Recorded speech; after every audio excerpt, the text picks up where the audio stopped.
हम आप लोगों को कुछ विशेष साधना संबंधी संकेत करेंगे। सबसे पहले तो हम ये समझ ले कि हम शरीर नहीं हैं, मैं शरीर नहीं हूँ, और जो शरीर है ये पंच महाभूतों का बना हुआ है। और आगे हमने जो भी समझा, स्थूल शरीर, सूक्ष्म शरीर, कारण शरीर, वो भी सब पंच महाभूतों के हैं। 5 कोश वो भी पंच महाभूतों के हैं। तो हम जितना भी देखेंगे सब कुछ पंच महाभूतों का ही सारा संसार है। सारे संसार में इन्हीं शरीर से लेकर अंदर जो भीतर में सबसे अंदर है अहंकार, उस अहंकार से लेकर ब्रह्मा पर्यंत, चाहे हम जो कुछ भी समझ ले, जो कुछ भी हम अपनी निगाह जाए, सब पंचभूतात्मक ही है। तो अगर पंच महाभूतों को हमने समझ लिया तो सब कुछ हमने समझ लिया। सामान्य रूप से हम समझेंगे कि शरीर जो है, इस शरीर में पंच महाभूतों का किस प्रकार से स्थिति है। तो हम देखेंगे आकाश। आकाश क्या है? पोल भाग, स्पेस, यानी जो खाली भाग है, ये सब कुछ आकाश है। आकाश का अर्थ प्रायः लोग समझते हैं कि नीला आसमान, तो द स्काई इज ब्लू। वो आकाश हमको यहाँ पर नहीं बताया गया है। आकाश का अनुवाद किया गया है अंग्रेजी में स्पेस अथवा ईथर। ईथर यानी अंतरिक्ष, जहां पर हवा भी नहीं है। और वास्तव में ये जो हमको यहाँ दिखाई पड़ रहा है खाली स्थान, ये भी आकाश है। तो आकाश यानी खाली जगह। तो आप अपने शरीर के अंदर में देखिए कि कोई खाली जगह है या नहीं है।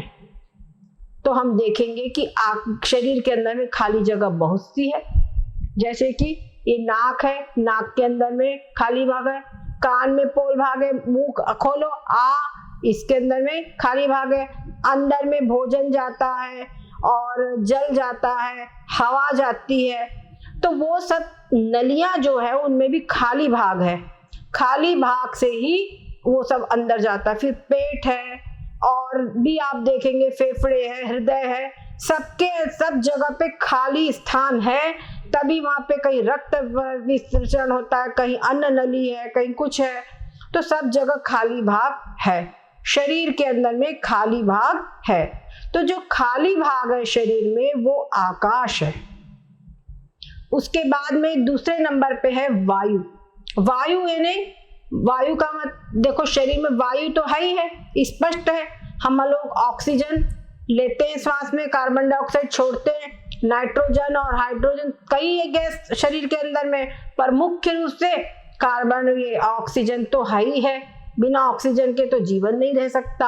और श्वासोच्छ्वास जो हमारा हो रहा है ये निश्चित रूप से वायु है। प्राण वायु, ये वायु ही है सब। तो वायु शरीर के अंदर में है।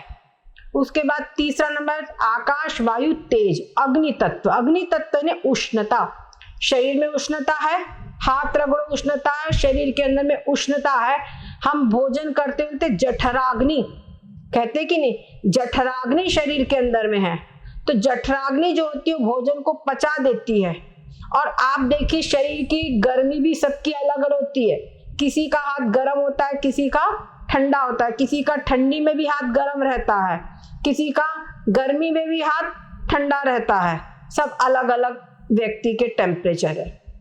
ऐसे जब बुखार वगैरह आता है तो टेम्परेचर, मतलब शरीर का टेम्परेचर बढ़ गया तो भी खतरा, और आवश्यकता से अधिक कम हो गया तो भी खतरा। तो शरीर के अंदर में जो टेम्परेचर है ये क्या है? उष्णता है शरीर में। और नहीं तो क्या बोलते, ठंडा हो गया। ठंडा हो गया मतलब अब इसमें कुछ बहा नहीं। शरीर में गर्मी बहुत आवश्यक है, और गर्मी होती है, खून है, ये सब में गर्मी है तभी सबका प्रवाह होता है। उसके बाद जल, आकाश, वायु, तेज और फिर जल। जल भी स्पष्ट रूप से है। अगर पानी की कमी हो जाए तो डिहाइड्रेशन हो जाता है। रक्त आदि जो प्रवाह होता है उसके अंदर में जल है ही है, स्पष्ट रूप से समझ में आता है। और उसके बाद में शरीर में जितना भी कठोर भाग है, कठोर भाग मतलब हड्डियां, जितनी भी अस्थियां हैं, जो भी वो अस्थियां, कठोर भाग, वो सब पृथ्वी का अंश है। उसके अतिरिक्त में हम देखते हैं शरीर के अंदर मिलते कैल्शियम की कमी हो गई, मैग्नीशियम की कमी हो गई, इसमें पोटेशियम की कमी हो गई। तो ये सब जो मिनरल्स है, विटामिन्स है, ये मिलते कहाँ? ये पृथ्वी से ही तो मिलते हैं। तो शरीर के अंदर में पृथ्वी तत्व भी है, ये हमको स्पष्ट रूप से समझ में आता है। तो अब हमको करना क्या है?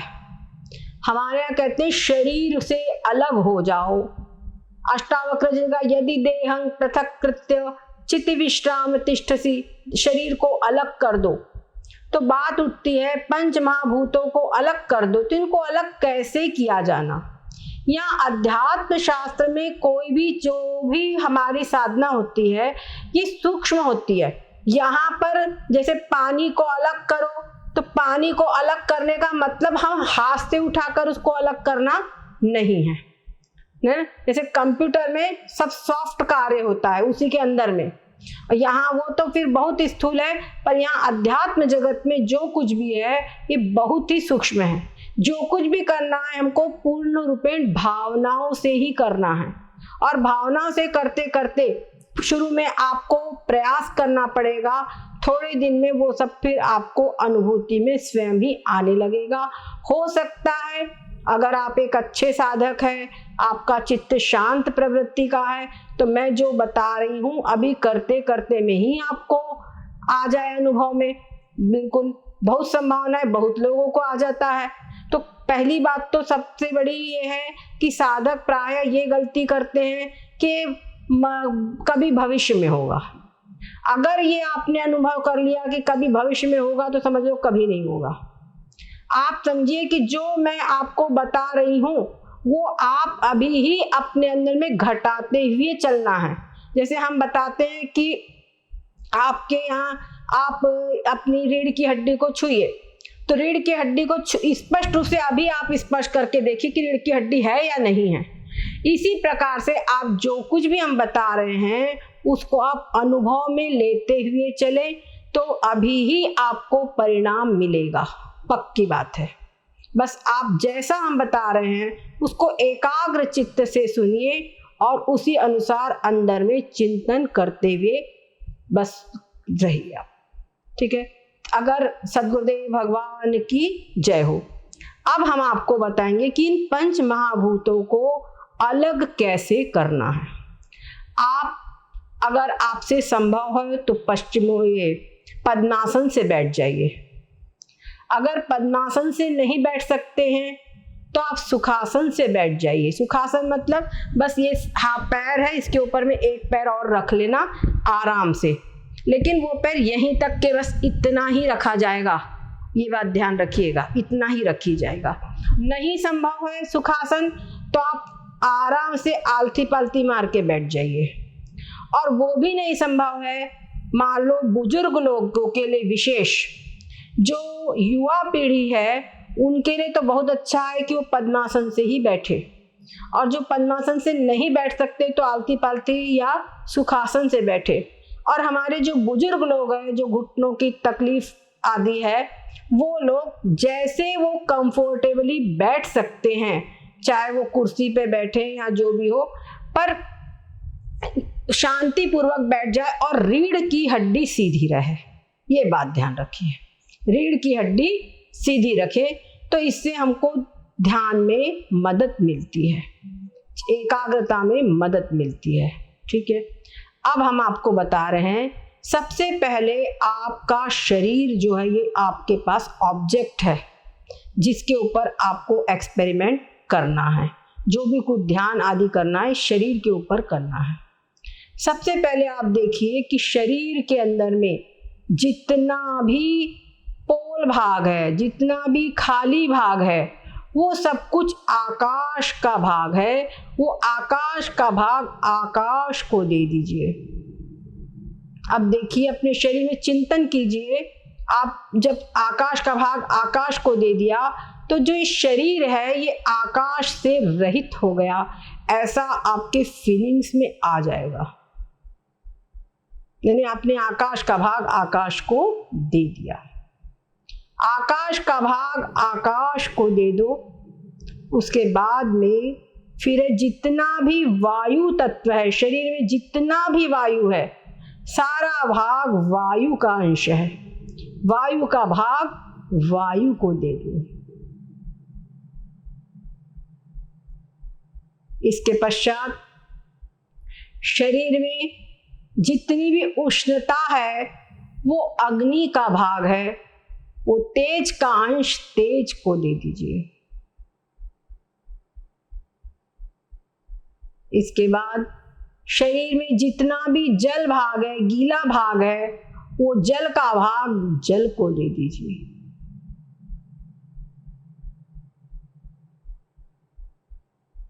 अब केवल कठोर भाग रह गया है, वो पृथ्वी का भाग पृथ्वी को दे दीजिए।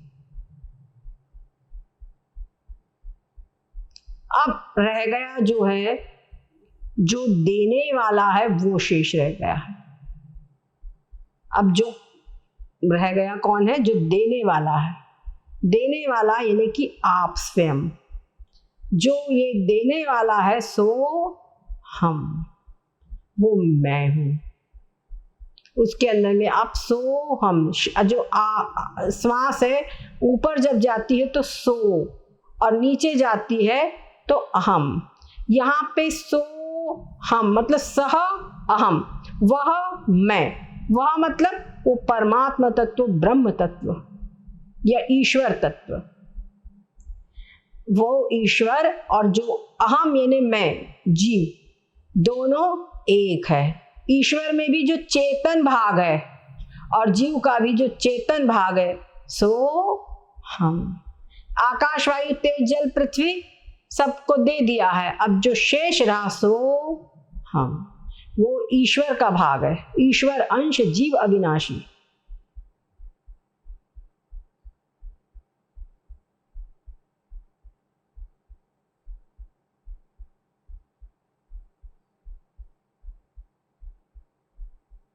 श्वास जब ऊपर जाए तो सो, मतलब श्वास भीतर जाए तो सो, और बाहर जाए तो हम, सो हम। श्वास लेने में कोई विशेष प्रयास नहीं करना है, श्वास सहज चलने दीजिए, बस श्वास में मन को जोड़िए। ये अजपा जब सहज रूप से, जब से जीव जन्म लेता है तब से चल रहा है। बस आवश्यकता है इसमें मन को जोड़ने की। जब श्वास भीतर जाए तो सो और बाहर जाए तो हम।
इसी प्रकार से ये अजपा जप कहलाता है।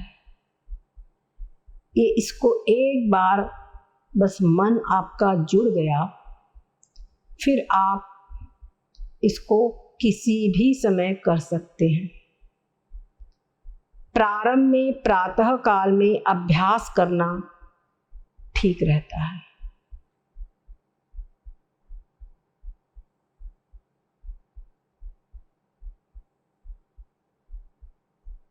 इसी प्रकार से बस सो हम जो ये परमात्म तत्व है वो ही इस शरीर के भीतर में आत्मा रूप से विद्यमान है। सो आत्मा, जो आत्मा है सो हम, वो जो आत्मा है, आत्मा में सो को जोड़िए, सह वह आत्मा मैं। अभी तक समझते थे शरीर मैं, पर अब चुनना है आत्मा मैं। जो ये आत्मा है वो मैं हूं। सब पंच महाभूतों का भाग पंच महाभूतों को दे दिया, अब रह गया देने वाला। जो देने वाला शेष रहा सो हम।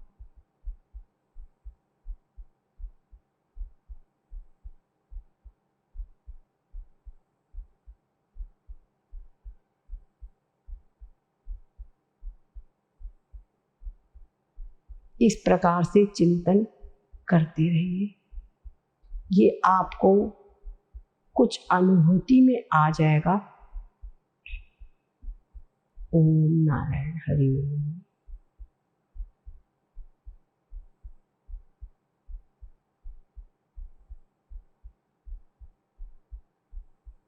इस चिंतन के बाद ही कुछ शरीर की, मन की अवस्था बदल जाएगी। यदि सो हम ये पूरे 24 घंटे में 21,600 बार श्वासोच्छ्वास चलता है और हर बार ये चिंतन चल रहा है, इसमें मन को जोड़िए। 24 घंटे आप इसको कर सकते हैं। बस ये अजपा जप कहलाता है। इसमें वाणी से कुछ नहीं बोलना है, बस श्वास में मन को जोड़ना है। सो हम। कभी आप तेजी से चलकर आए और श्वास की गति बढ़ गई, कोई हार्ट पेशेंट है, उसकी श्वास की गति किसी कारण से बढ़ गई, वो उसी समय पर बस सो हम इस पे चित्त को जोड़ ले। सो यानी आत्मा अहम।